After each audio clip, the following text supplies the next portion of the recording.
Hi, I'm Terina Lee. Welcome to MGig.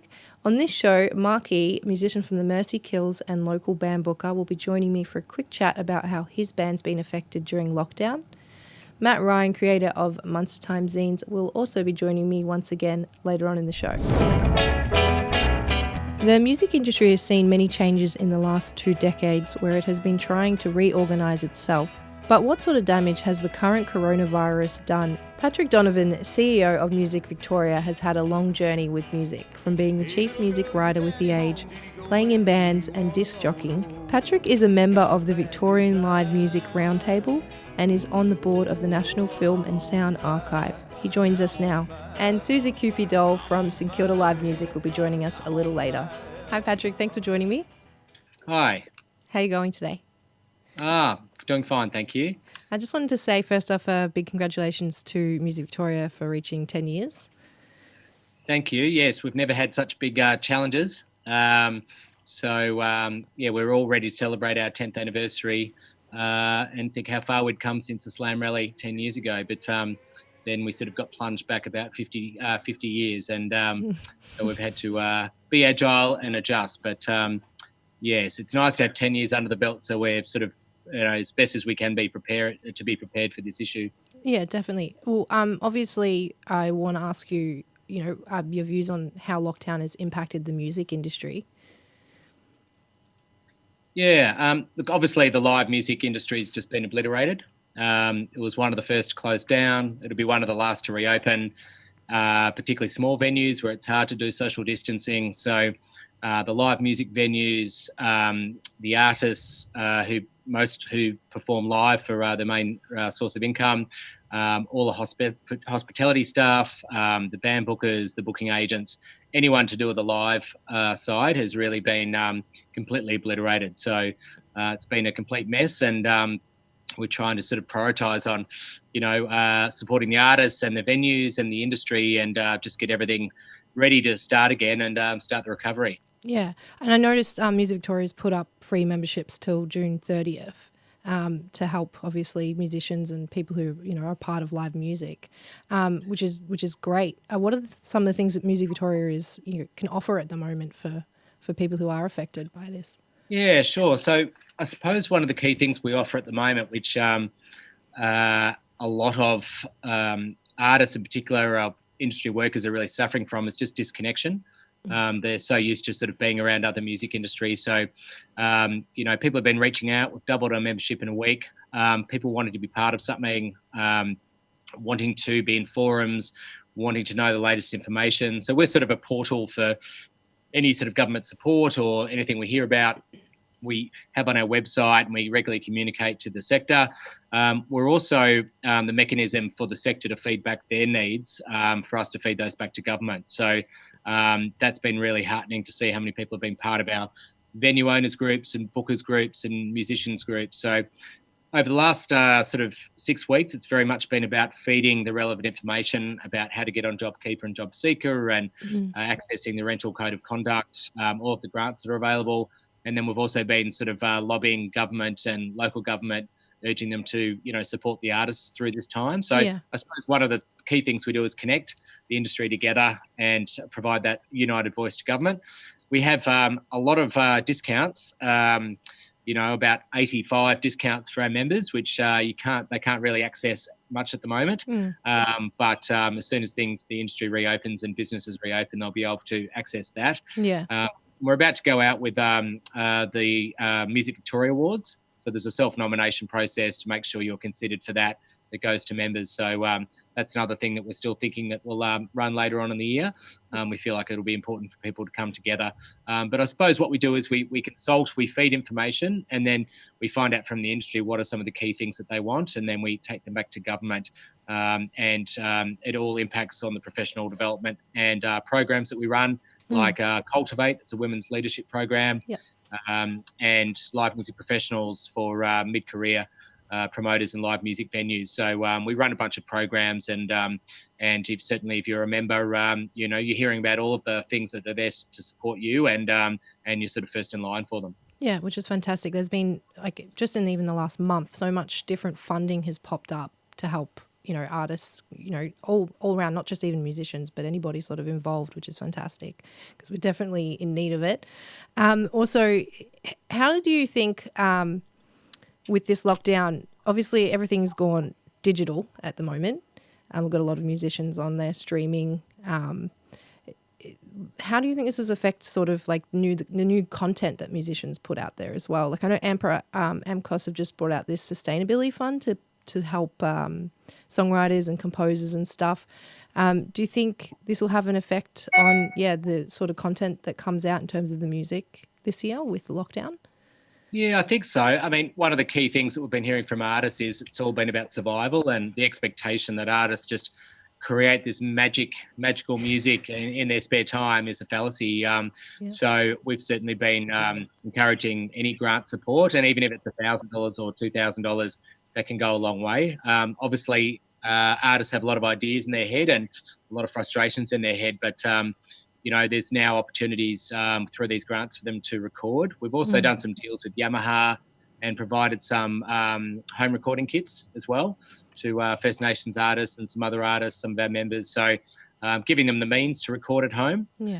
And then we're starting to have meetings with the regional touring sector about what those regional tours might look like, because obviously there'll be a hold on interstate acts traveling to Victoria initially, and also interstate. So we're very much starting to have conversations about what those regional venues, which ones will be open, which ones will be on those circuits, and then trying to provide support for bands to release over spring probably, and then start touring again. So we're excited about what type of music is going to come out. It could be the biggest boon in Victorian music since the 80s in terms of just dominating those local venues and local clubs and getting bigger crowds than ever. So certainly we're starting to look at the positives that could come out of this. If the venues can remain open as many as possible and the artists have some opportunities to not only survive but create, then we're really excited to hear what music they're going to come up with later on the year. Yeah, there's some definitely some great potential music going to come out towards the end of this year and next year, I imagine. I also wanted to, obviously, everything's digital at the moment. I wanted to get your opinion on how do you think this will affect the music industry after lockdown? Do you think everything will stay heavily online? How does that sort of evolution change? There's lots of different sites coming out at the moment, different ways that people are making money through streaming as well. What's your views on that? Yeah, so we wrote a best practice guide for artists on streaming options. We're urging them all to charge for those. We're really worried that we might take a few backward steps from where we were, which was people expecting music for free. Some of the we've got a forum with musicians on Friday, and one of the questions we'll ask is what's been working, what different platforms have been working, which ones haven't. I feel like there's going to be some things that we've all learnt through this period that we'll take forward. For instance, we have had 250 new regional artists sign up as members in the last week.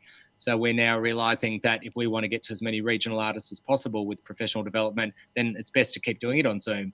And then maybe when we go out to the regions, we'll sort of build something up around some other activations and work with councils on live music action plans and spend a bit more time there. But I think some people, some of these things we'll take with us, but I think people are just really striving for the live experience and interacting in person.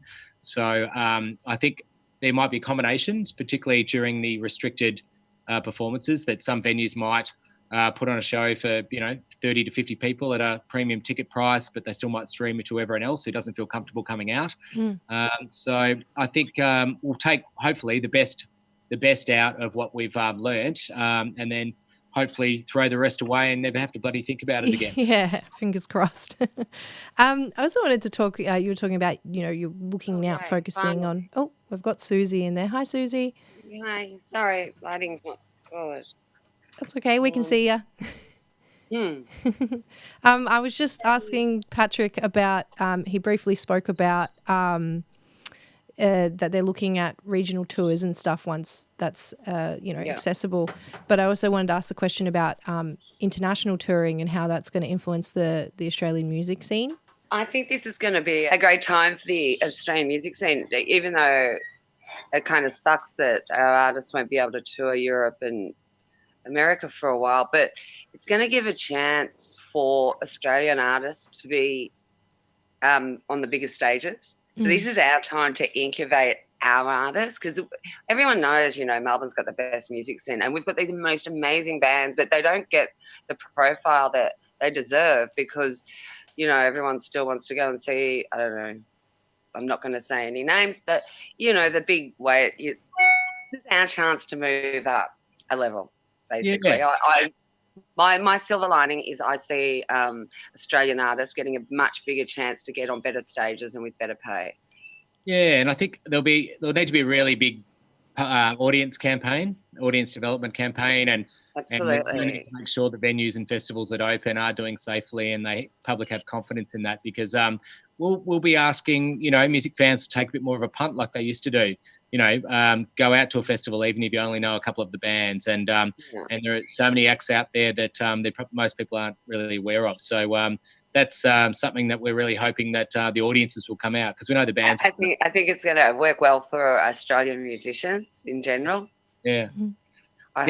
The other interesting thing with international is we've been sort of advising artists for a little while now that they really need to build up their digital presence globally before they tour, and that they should really hold off jumping on a plane. So we see this as an opportunity for some bands to really, get some great new material. I think bands should hone that on every level. I get obviously quite a lot of emails and contact from bands wanting gigs, and they really don't. They don't follow up on social media. I end up doing most of theirs. I end up making all the posters and doing none.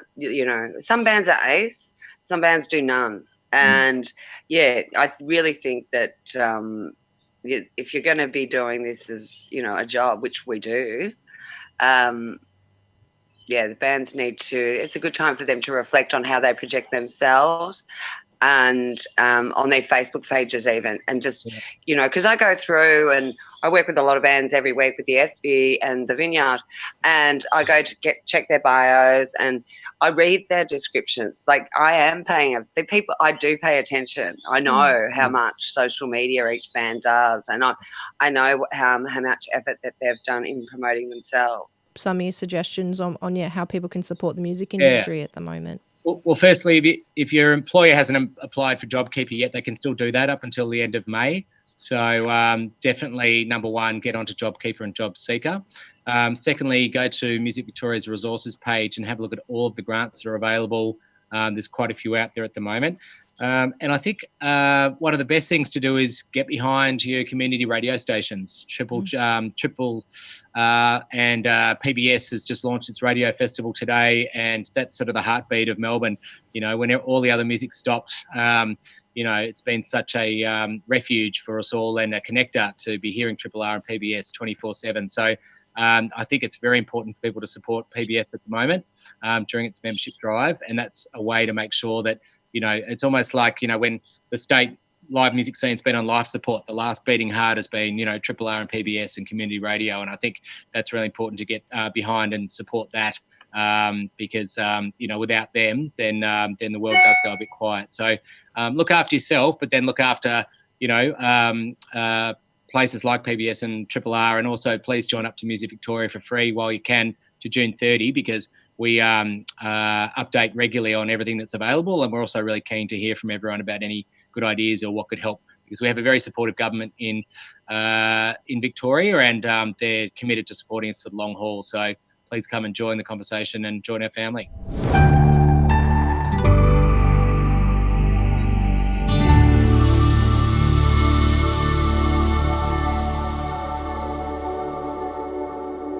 I've got Marky on the phone. How you going? Hey, Terina, good, thank you. How you doing? Yeah, not too bad considering.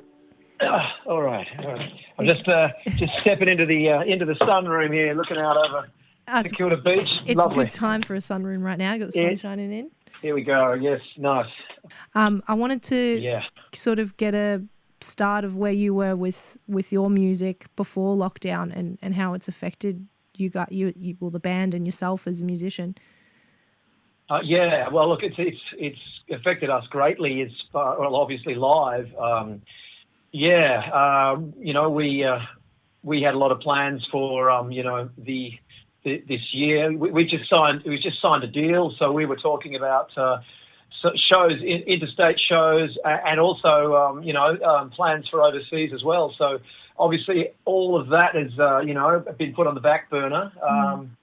We've continued to record, and we've got a couple of singles coming out, and those sort of so things are happening still behind the scenes. But yeah, look, that's a big one, not being able to play live, and also as a band booker myself as well, and looking at the whole side of the industry, it's decimated everything, really, hasn't it? Crazy times. It is crazy times. So obviously the band, this is Mercy Kills we're talking about. Yeah, the Mercy Kills, yeah. Yep, the Mercy Kills. And you guys have obviously still been working on things during lockdown, but with that potential not being able to play live. Obviously, or even plan. I mean, it's really the planning. I mean,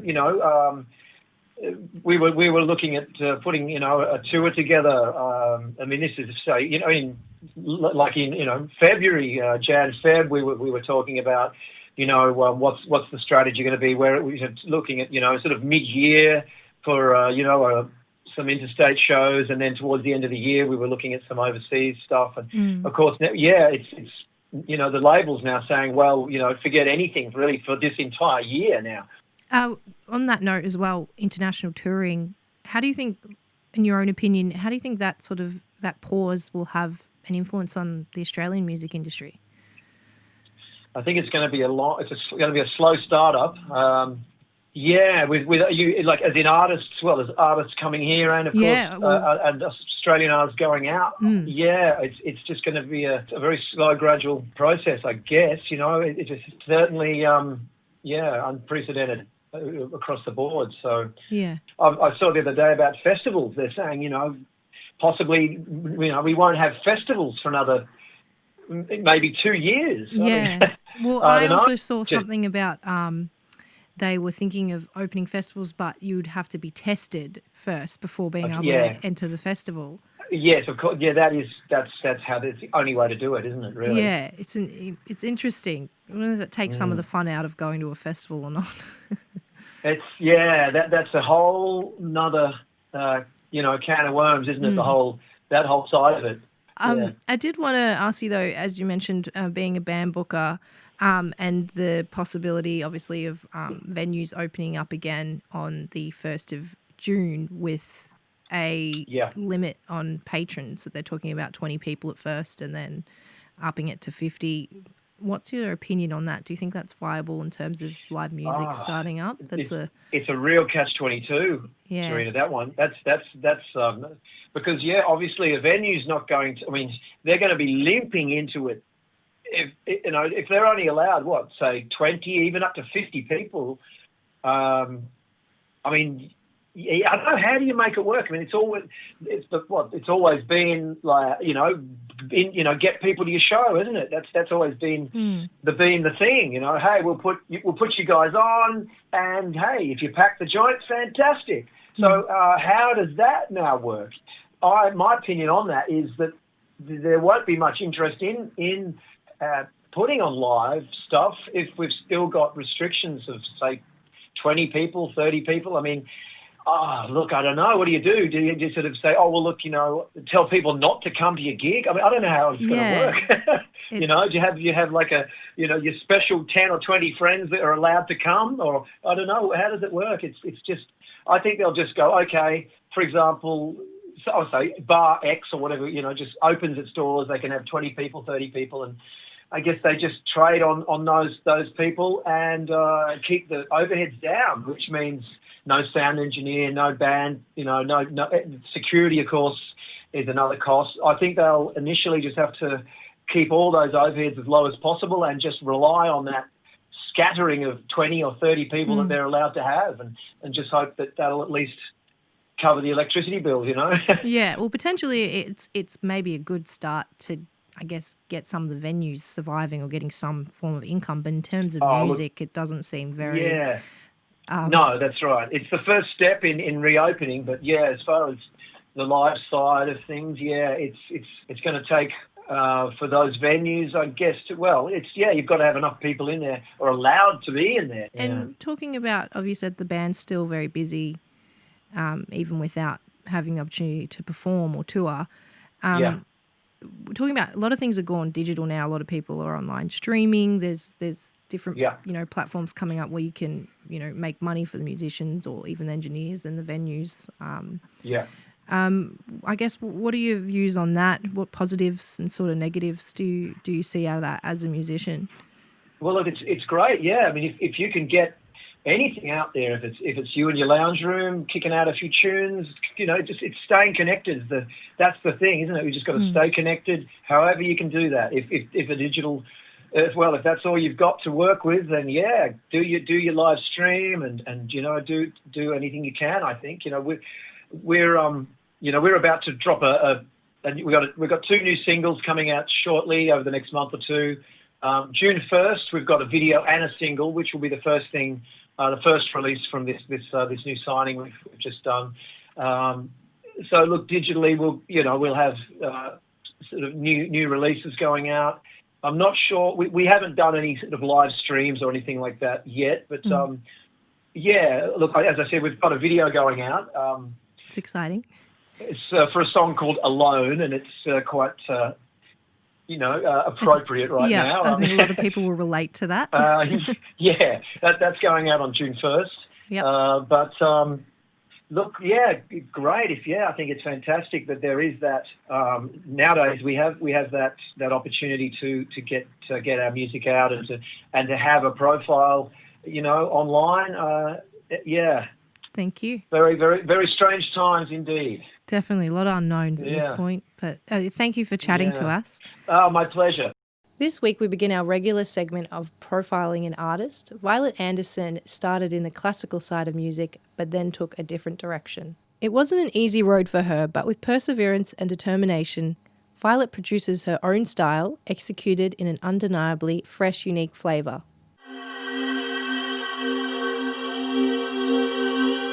I've been playing music all my life.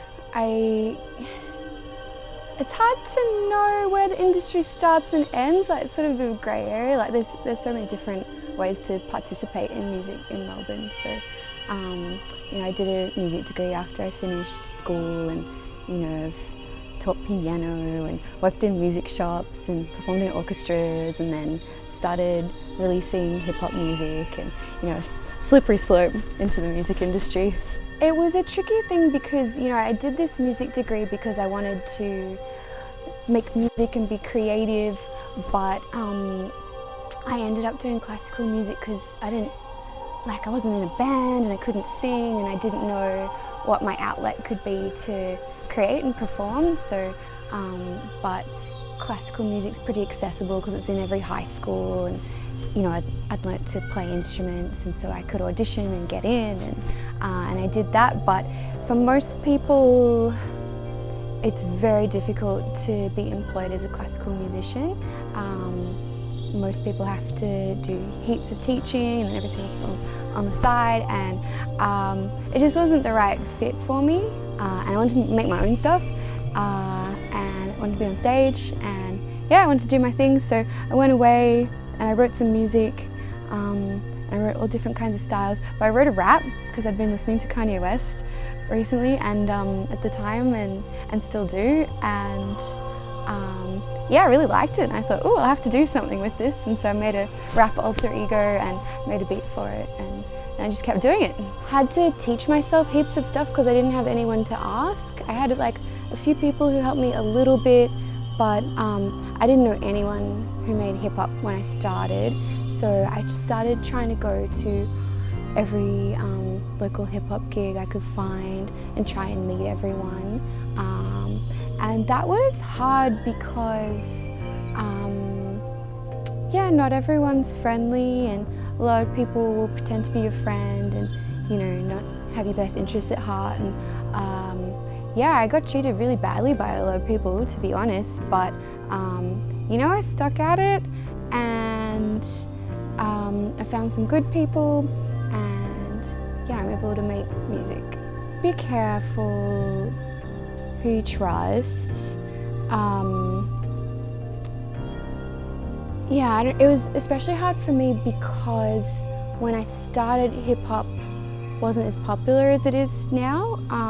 It's become so much more popular to make as well as listen to in Australia. There's so many more styles now, so there's so much more access to it, I guess. So it's hard for me because I didn't have any friends, so no one had my back. I was going to Sydney a lot, and every time I'd go to a gig, I'd end up freestyling on the street. That's when you make up raps on the spot, off the top of your head. And it's like, you do it in a circle, hip hop people, it's like how you bond. And so, yeah, I'd always end up freestyling at 3 a.m. with the same guy, and he was at all the gigs, and his name's Peace Murph. Everyone in hip hop has funny names. So he became a friend of mine, and I invited him to do a verse on my album, 50 Shades of Violet, on Spotify. And yeah, and he just, you know, saw me working really hard for a long time, and, you know, I'd sold him a t-shirt, so he knew I was a hustler.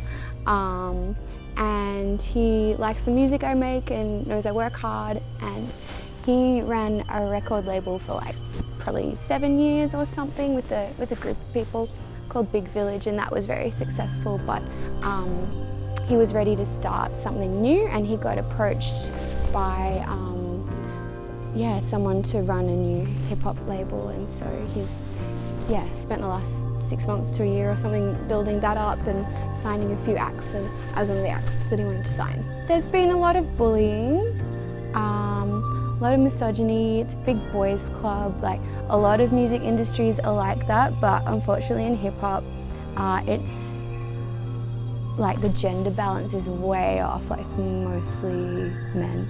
I mean, there's definitely other women doing it, but we're definitely a minority. But we're also not given due credit, if that makes sense. There's more women doing it all the time, and the quality's really good. And I think one thing that could help is if venues and radio stations and anyone who's like part of the music industry and part of curating it, if there was like a standard of representation of women and non-binary people. I think what would be great to have more women included, because more women are making hip hop all the time, and the participation's getting better and better, and the music quality is really high. So what we need is the curators and people who put on gigs and make Spotify playlists and control what's on the, like, program the radio. I'd love to see more of that, because even though there's less women making hip-hop music and music at the moment, the quality of what's coming out is there, and there's no reason to brush us aside because there's less of us.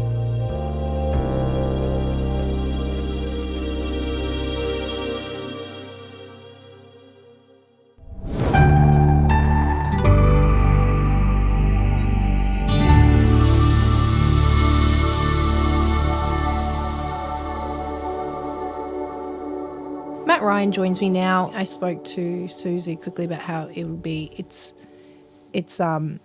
good for the venues to have the opportunity to open again. But in terms of live music at these early stages, do you think it's viable? I guess maybe not at this early stage. As I said, they're going to do it in little brackets. So I guess, you know, things could get better. We might have seen the worst. So it makes sense of that. I know that Mimo, they were planning, when they had the 100 rule before the 4x4 rule, they were still planning on having gigs there, but with just 100 people, and they included 99 people, and they included the door staff, the bouncers, and the bar staff. So I suppose if you can sustain it and then why not? Let's go for it. Yeah, I'm excited for it. Yeah, same. And also, I wanted to ask you about things are constantly changing. Obviously, there's different funding coming up. We've got different streaming platforms that are happening to support artists. What are some of the things you can suggest happening at the moment to support the music industry? Well, there's a few, as you mentioned, streaming. Like, there's a couple of streaming platforms that artists are taking their gigs to, like Stage It, which Dave Graney and Claire Moore are doing every Thursday night. Stu Thomas from Dave's band, The Surrealist, has been doing gigs there. Nathan from the Tarantinos, he's got one this coming Wednesday. Awesome. Yeah, so there's a few platforms out there, but I said record shops are still open, and we can't go to gigs, but we can still buy music. So that's one way of getting people's fix for music, but also supporting local business. Yeah, I think that's a brilliant idea. Yeah, so Gravel Records is open. That's open, I think, trading hours, and obviously with the restrictions, basically only a certain amount of people aside. But Warwick is also taken to delivering. So basically, if you live locally, he's happy to get in his car and drop it off to you for no charge. That is the future there, isn't it? And Strange World Records, you can't go into the shop, but they're still operating, doing mail orders, and anything over $120 is free shipping. Yeah. And also, same thing, if Rich is in Brunswick Street, so if you're in the local area, he'll drop it off free of charge as well. Off the Hip is going by appointment only, but again, mail orders you can do. And Rocksteady in the city is also, doors are open with only 2, well, as of last week it was 2 people in the shop, but maybe now it might be 3 or 4. So yeah. So, the shops are open, music's still out there, so get out and support the local industry. 100%. Thanks for joining me, Matt. Thanks for having me on as always, Terina. Always a pleasure. Cheers. That's all we have for this week. If you want to contact us, send us an email at ideas@studioemedia.com.au. Thanks for watching. See you next time.